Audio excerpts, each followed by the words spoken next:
Olá, bem-vindos a mais uma análise aprofundada aqui no nosso espaço. Hoje o tema é, olha, daqueles que geram muita conversa, né? O Natal. A gente mergulhou em várias fontes, sabe? Enciclopédias, artigos históricos, textos religiosos, para tentar entender as origens, as controvérsias e principalmente como essa celebração se encaixa ou não com a Bíblia e a prática lá dos primeiros cristãos. O nosso objetivo aqui, então, é desempacotar o que essas fontes dizem. Queremos entender a história real por trás do 25 de dezembro, sabe? De onde vêm esses costumes todos, árvore, presente, Papai Noel, enfim. E por que alguns grupos, como os cristãos lá do começo e hoje as Testemunhas de Jeová, por exemplo, não entram nessa festa. A ideia é examinar essas tensões que o material aponta entre a festa e os ensinos bíblicos. Para começar, é interessante ver o contraste, né? As fontes mostram isso bem. De um lado, aquela imagem bonita do Natal, família reunida, presentes, comida boa, festa. Mas, por outro lado, o material que a gente leu também aponta um lado meio sombrio, né? Que muita gente sente. Depressão nessa época, o estresse do consumismo, mais acidentes, problema com bebida. Até crimes e suicídios aumentam, segundo algumas fontes. Uma delas chega a chamar de época anual da depressão e da neurose. Outra fala da pressão, quase uma obrigação de comprar presente. Essa questão dos presentes é um ponto interessante para a gente começar a puxar o fio, né? O material que a gente analisou sugere que a motivação, muitas vezes, não é tão genuína assim. Vira quase uma obrigação social, sabe? Para manter as aparências ou até esperando algo em troca, meio que um cálculo. E isso, segundo as análises, acaba tirando a alegria de dar de verdade, né? Aquela coisa espontânea que a própria Bíblia incentiva. Textos como Lucas 6,38 e Atos 20,35 falam da felicidade que tem em dar de coração, sem esperar nada. Quer dizer, então, que o que era para ser um ato de generosidade, de alegria, como a Bíblia mostra, vira quase uma pressão social, é isso que os textos sugerem? Exatamente. A espontaneidade, o altruísmo, eles parecem se perder um pouco, né? No meio dessa coisa toda comercial e das expectativas que as fontes descrevem como bem típicas do Natal moderno. E a ligação principal, né? Natal e nascimento de Jesus. O que as fontes dizem sobre isso? Principalmente sobre a data, o 25 de dezembro. Olha, aqui a informação é bem direta, sabe? A data exata que Jesus nasceu, ninguém sabe. Não tem registro na Bíblia, não tem registro histórico que diga foi nesse dia. Pelo contrário, as fontes até mencionam que ao longo dos séculos, várias autoridades religiosas deram palpites diferentes. Falavam em abril, maio, outros em janeiro, março, teve de tudo. A The Catholic Encyclopedia, que é citada no nosso material, diz que, olha, não há um mês do ano que alguém, em algum momento, não tenha sugerido como a data do nascimento. Nossa, isso é bem revelador, né? Mostra que o 25 de dezembro não tem uma base histórica, assim, forte, ligada ao nascimento mesmo. Exatamente. E tem um ponto crucial que várias fontes que a gente consultou ressaltam. Os primeiros cristãos, lá da época dos apóstolos e logo depois, eles não comemoravam o aniversário de Jesus. Uma obra de referência importante, a The New Schaff-Herzog Encyclopedia of Religious Knowledge, confirma isso. Se a gente parar para pensar, a Bíblia dá datas específicas para outras coisas, né? A Páscoa judaica, a ordem de Jesus para lembrar a morte dele. A falta de uma data para o nascimento, como as fontes sugerem, pode ser um sinal, talvez, de que Deus não queria que isso virasse uma festa anual. Entendi.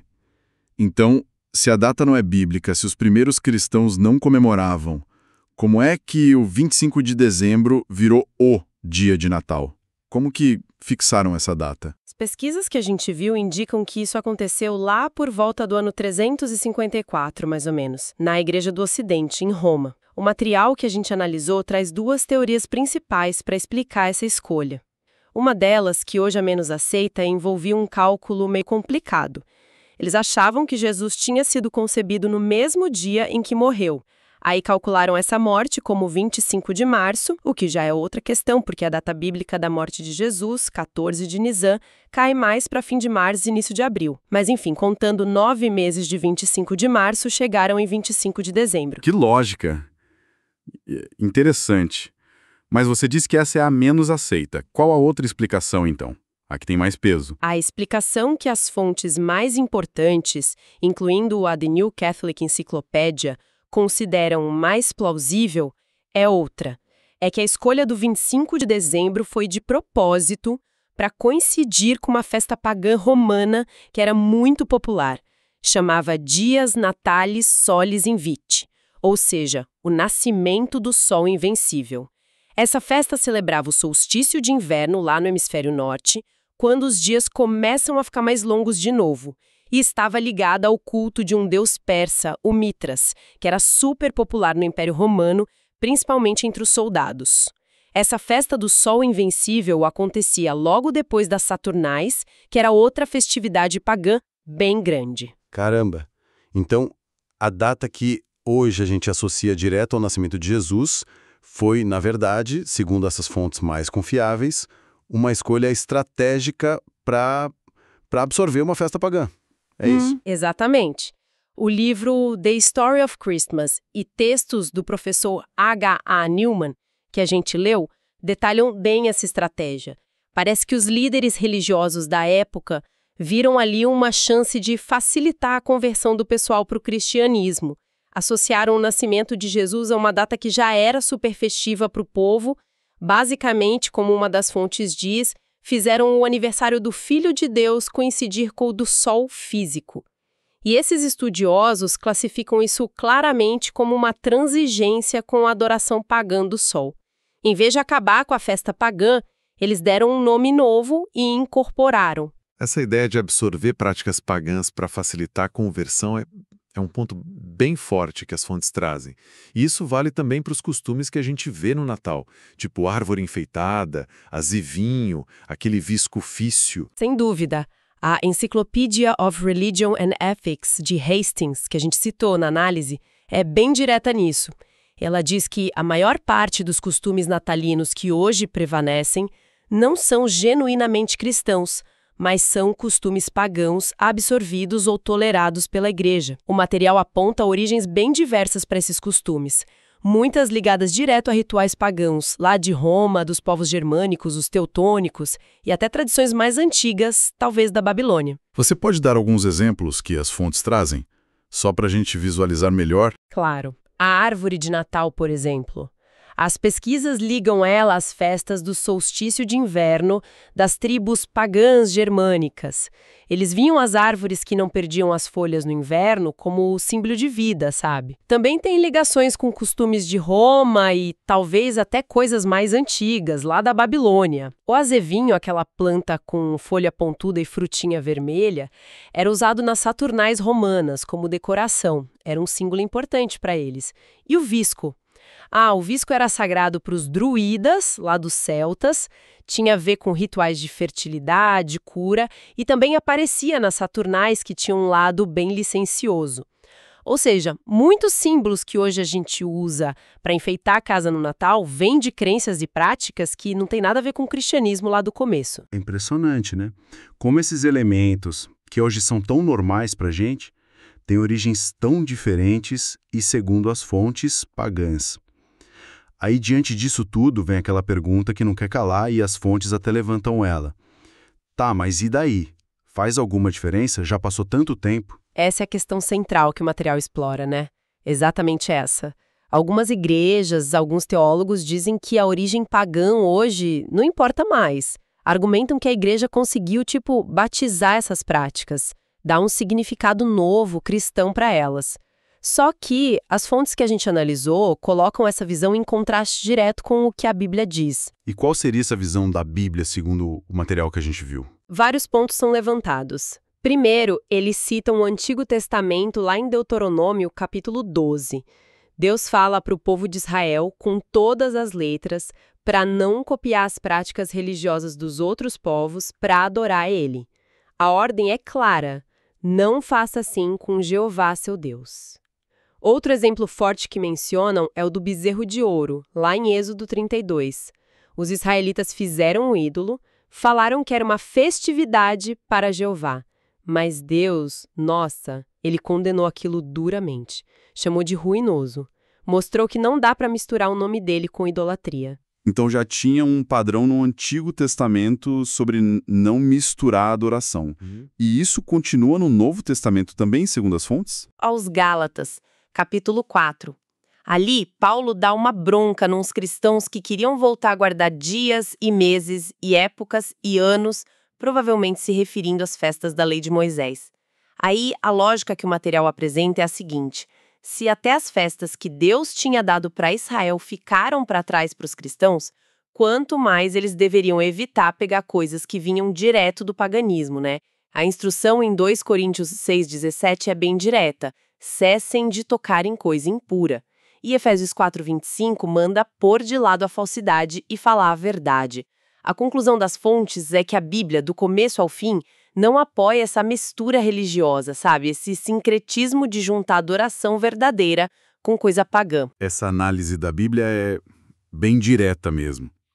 Outro ponto que o material que a gente viu aborda são aquelas cenas do nascimento de Jesus, os presépios. As fontes dizem que ali também tem umas coisas que não batem, né? Sim, várias coisas que não batem entre a imagem popular e o que a Bíblia realmente conta. Começando pelos 3 reis magos. A palavra original em grego é magoi. Isso não significa reis. Eram astrólogos, ou sábios que mexiam com artes ocultas, provavelmente lá da região da Média, da Pérsia. A ideia de que eram reis veio bem depois. É tradição, não está na Bíblia. E serem 3. E os nomes, Gaspar, Belchior, Baltazar. O número 3 também é tradição, provavelmente por causa dos 3 presentes: ouro, olíbano e mirra. Mas a Bíblia não diz quantos magoi eram. Podiam ser 2, podiam ser 10, a gente não sabe. E os nomes Gaspar, Belchior, Baltazar são totalmente lenda, surgiram séculos depois, zero base bíblica. E talvez a diferença maior seja quando e onde eles foram ver Jesus, né? Exatamente. O relato de Mateus, no capítulo 2, diz que os magos entraram numa casa, não numa manjedoura, num estábulo. E encontraram Jesus já como uma criancinha. A palavra grega é paidion, não um bebezinho recém-nascido que Lucas usa brefos quando fala de Jesus na manjedoura. Se a gente junta isso com a ordem de Herodes de matar os meninos de até 2 anos, baseado no tempo que ele calculou pela informação dos astrólogos, isso sugere que a visita deles aconteceu talvez meses ou quem sabe até mais de 1 ano depois do nascimento.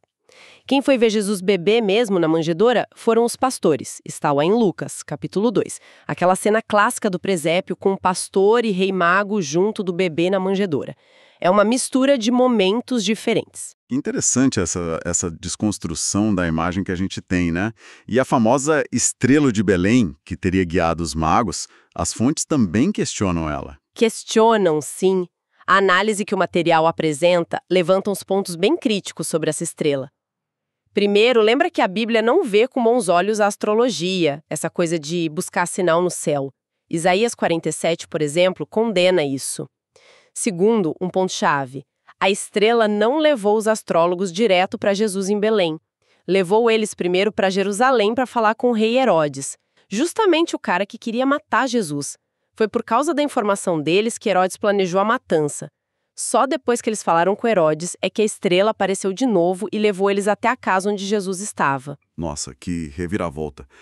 A estrela que a gente imagina guiando para o bem, na análise dessas fontes, tem um papel bem diferente. Quase problemático. Exato.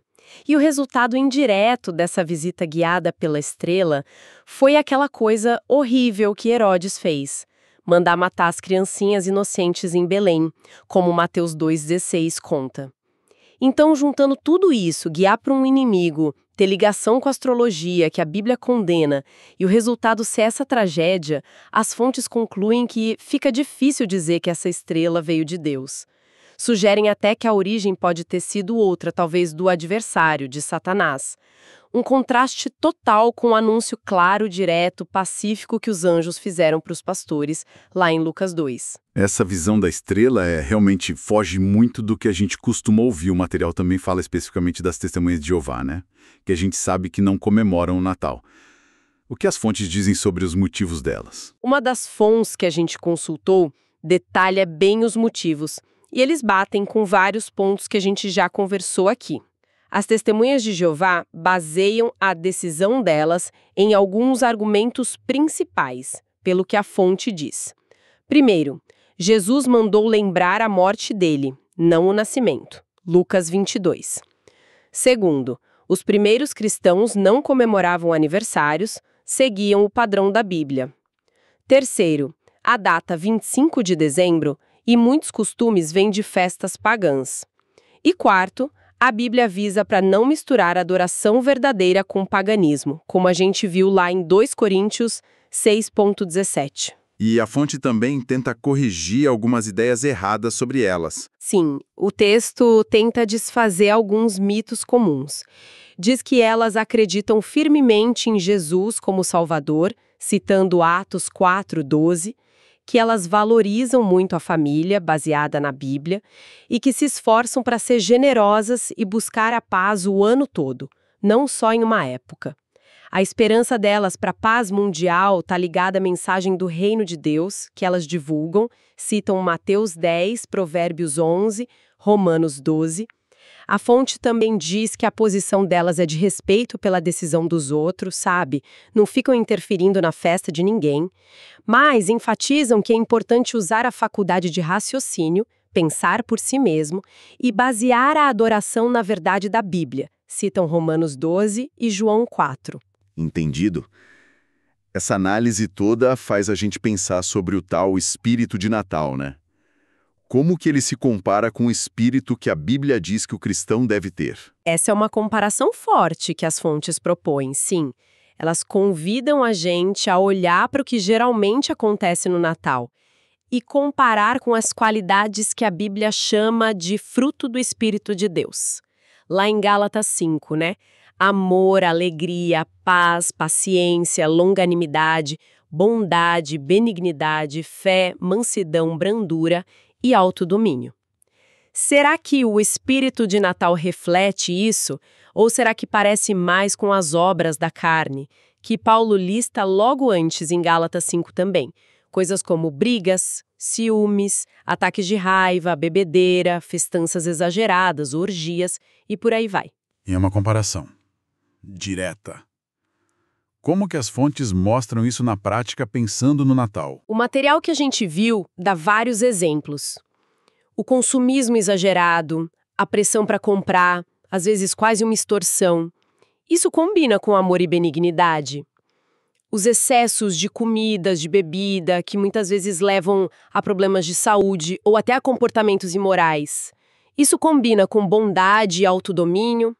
A tristeza, a depressão, até o aumento de suicídios que algumas fontes relatam nessa época. Isso é o oposto da alegria que viria do Espírito de Deus, né? As brigas de família que estouram, a hipocrisia, tipo aquela trégua de Natal na Primeira Guerra que foi bonita, mas logo depois voltaram a se matar. Isso não combina com paz e mansidão. E ficar repetindo mitos como o Papai Noel ou as imagens erradas do nascimento de Jesus, isso combina com uma fé baseada na verdade. A conclusão que parece surgir da análise dessas fontes é que se a gente olhar para o Natal como ele acontece geralmente no mundo, as tais obras da carne parecem, infelizmente, muito mais visíveis na prática do que os frutos do Espírito de Deus. Então, resumindo o que a gente tirou desse material todo, as fontes apontam que a data, 25 de dezembro, e a maioria dos costumes do Natal não vem do cristianismo original nem da Bíblia, vem de festas pagãs antigas. A gente viu que os primeiros seguidores de Jesus não comemoravam o nascimento dele, que existem contradições bem grandes entre o jeito que o Natal é comemorado e o que a Bíblia ensina e conta. E que até o chamado espírito de Natal, quando a gente olha com a lente das qualidades cristãs, muitas vezes parece que falta alguma coisa. Exatamente. E tudo isso que a gente conversou, baseado nas fontes, nos deixa com uma reflexão final importante, né?